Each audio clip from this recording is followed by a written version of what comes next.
A homeowners association gone rogue. Tonight, a developer controls the entire HOA board in one St. Charles County neighborhood, and homeowners there say their spending is questionable at best. I went to try to get them answers in a story you'll only see here on News 4. It's a nice community. There's lots of kids. Kids ride their bikes around the quiet streets. Neighbors lounge and laugh around the community pool. This Wentzville neighborhood certainly has its perks. I love this neighborhood. But some homeowners tell News 4 there's one serious downside. I feel abused, honestly, and used. We're being taken advantage of, and we have been this entire time. The Villages of Huntleigh Ridge isn't a new subdivision, but victim to the housing crisis and other starts and stops, it's not yet fully developed. That means whoever the developer is controls the homeowners association. In 2017, a company called Glarus LLC took over. At the head, P. David Glarner and his brother, Robert B. Glarner Jr. Something obviously shady is going on. Ever since, some homeowners say they're increasingly unhappy. He came into a pretty well-funded HOA when he took over. And over the past 4 years, he spent over $250,000. And a good fraction of that is money that cannot be justified. The Glarner's name is one you might recognize. Both brothers were named in a federal subpoena in the investigation that ultimately took down former St. Louis County Executive Steve Stanger. The St. Louis County Council's Ethics Committee blasted the county's lease agreements at the Northwest Plaza in St. Anne, owned by the Glarners, especially because they had made hundreds of thousands of dollars in campaign donations to Stanger, but neither were ever criminally charged in the Stanger investigation. I'm not casting any stones. I didn't read into the case. I don't know what happened there. I don't really care.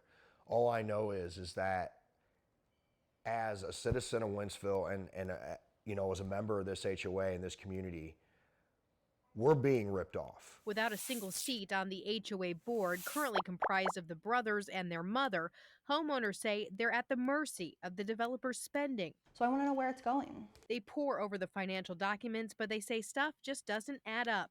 For example, Hush Blackwell, the same law firm that represented the Glarners during the Northwest Plaza problems, has been paid at high hourly rates for things like telephone calls and draft letters. That's more than 10 times the cost of what it should be. Sums of money also go to the developer's own companies, though homeowners say they don't know exactly what for. He seems to only get one bid for taking care of the pool, one bid for the lawn care, and it seems like at the end of the day, he'll write checks to his companies. And costs for common ground maintenance have soared, they say, to the tune of tens of thousands of dollars. Last year, we were paying $175 a week or something for somebody to supposedly come out here and take out the trash. Well, I took out the trash every day. Emails and calls, they say, often go unreturned, or when they do. He's literally told me on the phone, I don't give a blank about your pool. I could fill it in with cement for all I care. They're so concerned. I think he is paying his own bills with our HOA money. They've even filed a police report with Wentzville Police. I think that he thinks that he can get away with it. And honestly, from what we've seen,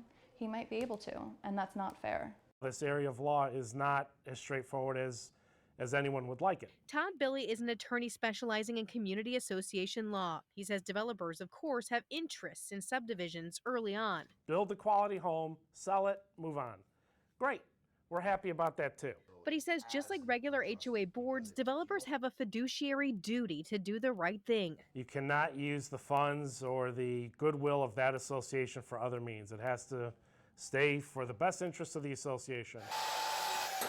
With home building ticking up again in our area, he says when it comes to developer-controlled HOAs, you have to read the fine print. Please read these things before you buy your home. And if your developer is not willing to share that or not willing to have the discussion about it, then you have to recognize and decide for yourself as to whether or not that community is for you, because you're not just buying a home, you're buying a relationship with all of your neighbors and the developer until they're gone. And he notes in Missouri, a developer can turn over control at any time. So there's no reason for you to hold on and get involved with fence requests and things of that nature. We are all fighting to just get a say in our home. And that's exactly what these homeowners say they want. All we want is simple. We want to control our finances and we want control of our HOA. We wanted to talk to the developer for this story. Instead, we were informed by the attorney they would only answer questions, quote, in writing rather than via an interview, saying they were, quote, not aware of any outstanding specific questions about how the finances are being handled, and writing that, quote, following the sale of 50% of the lots in the full subdivision, homeowners will be elected by members of the HOA to the HOA board. He estimated that might be sometime next year. He also wrote that they, quote, unequivocally deny that HOA funds were used for anything other than HOA expenses, claiming bids were sought for common ground maintenance and saying, quote, the services of Hush Blackwell have been and will continue to be necessary, even more so, unfortunately, because of continual threats of legal action against the HOA. But when asked if the developer would turn over control now, the attorney told us, quote, it is important for the developer to be able to appoint board members to assist it with completion of development of the subdivision. None of us have ever seen him. How can you run a place that you've never seen? In the meantime, homeowners say they're considering other desperate measures, like a sign warning buyers away. Some have even just stopped paying their dues. Who's going to stop us? And I think that's where we're at this point. That attorney from Hush Blackwell acknowledged that his calls and emails to me also would be billed to the HOA. It's certainly a complicated issue, and of course we will continue to keep track on it. So Lauren, couldn't the developer just turn over control if they wanted to?